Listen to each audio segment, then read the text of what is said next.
শুভ সন্ধ্যা আমার প্রিয় ছাত্রছাত্রী সকল, তোমাদেরকে স্বাগত জানিয়ে আজকের ভিডিও শুরু করছি।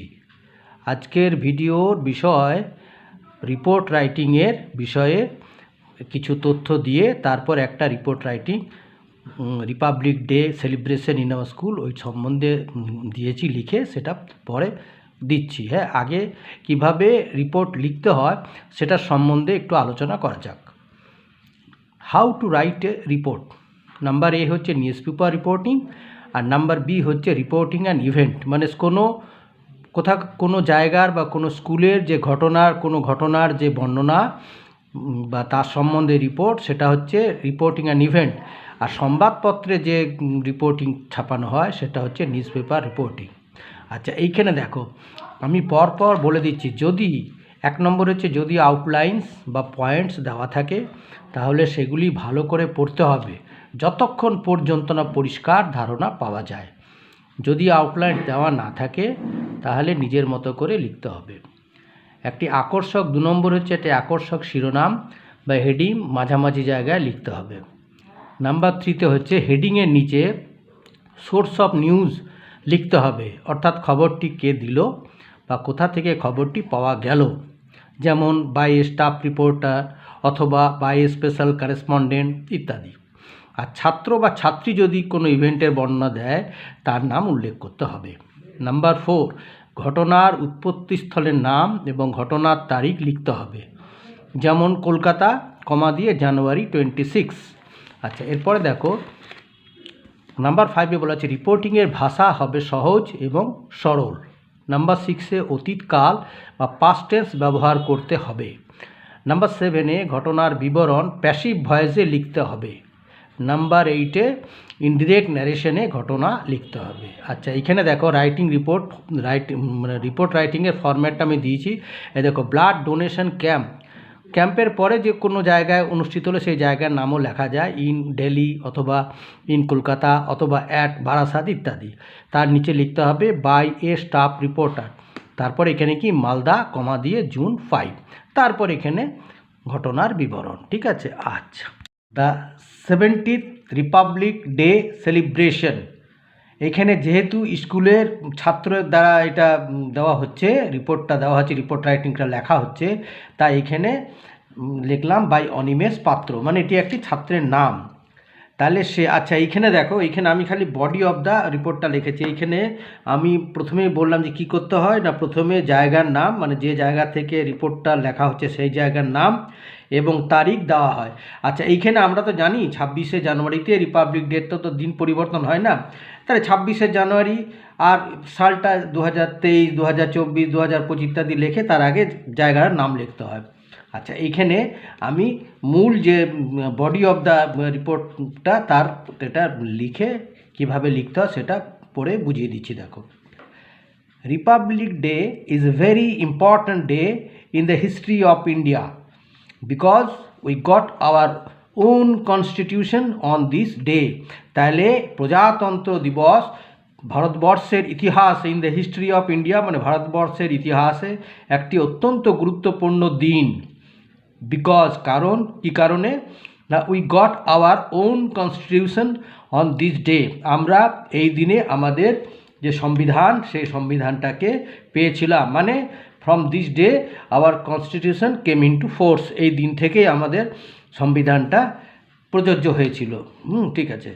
আচ্ছা, এইবারে the 75th Republic day was celebrated at 8 AM on 26 January 2024 in our school with great pomp and grandeur। তারপরে বলা হয়েছে যে 75তম গণতন্ত্র দিবসটি আমাদের স্কুলে সকাল 8টায়, তারিখ হচ্ছে 26শে জানুয়ারি 2024 তারিখে আমাদের স্কুলে পালিত হয়েছিল। With great pomp and grandeur বলতে অত্যন্ত জাঁকজমক এবং ধুমধামের সাথে। ঠিক আছে, ধুমধাম সহিত। The students came to school in their school uniforms, ছাত্রেরা তাদের স্কুলের পোশাকে স্কুলে সবাই এসেছিল, উপস্থিত হয়েছিল। The teachers and the staff were also present, স্কুলের শিক্ষক মহাশয়েরা এবং যারা কর্মচারীবৃন্দ তারাও উপস্থিত ছিলেন। The school ground was well decorated, with flags, festoons and flowers. আর স্কুলের যে মাঠ সেটাকে খুব ভালোভাবে সাজিয়ে তোলা হয়েছিল কি দিয়ে? পতাকা, ফেস্টুনস, ব্যানার, ফুল ইত্যাদি দিয়ে স্কুলের মাঠটাকে সুন্দরভাবে সাজানো হয়েছিল। A big stage was build, এমনকি একটা বড় ওই স্কুলের মাঝেই আর কি একটা বড় স্টেজ, মঞ্চ তৈরি করা হয়েছিল, যেখানে আর কি সমস্ত শিক্ষক বা যারা লোকাল ডিগনিটারি আছেন তারা ওইখানে বসে বসে থাকার জন্যে বা অনুষ্ঠান পরিচালনা করার জন্যে ওইখানে ব্যবস্থা করা হয়েছিল। সেই জন্য একটা বড় স্টেজ গড়ে তোলা হয়েছিল ওই মাঠের ঠিক মাঝখানে। The headmaster of our school presided over the function. আর আমাদের স্কুলের প্রধান শিক্ষক মহাশয় তিনি প্রিসাইড ওভার মানে সভাপতিত্ব করা, তিনি সমগ্র অনুষ্ঠানটিকে সভাপতিত্ব করেছিলেন। He hoisted the national flag amid cheers and claps. তিনি চিয়ার্স বলতে হাততালি এবং অনুপ্রেরণা বা অনুপ্রাণিত করার যে চিৎকার, সেই শোরগোলের মধ্যে তিনি জাতীয় পতাকা উত্তোলন করেছিলেন। Then we all saluted the flag and sang our national anthem together. তারপরে আমরা যারা ছাত্র তারা কি করেছিলাম? ওইটাকে আমাদের যে জাতীয় পতাকাকে অভিবাদন করেছিলাম এবং আমাদের যে জাতীয় সঙ্গীত সেটাকে একত্রে বা একসাথে গেয়েছিলাম। আচ্ছা, তারপরে হচ্ছে কি, after the flag hoisting the headmaster delivered an impressive speech on the importance of the day.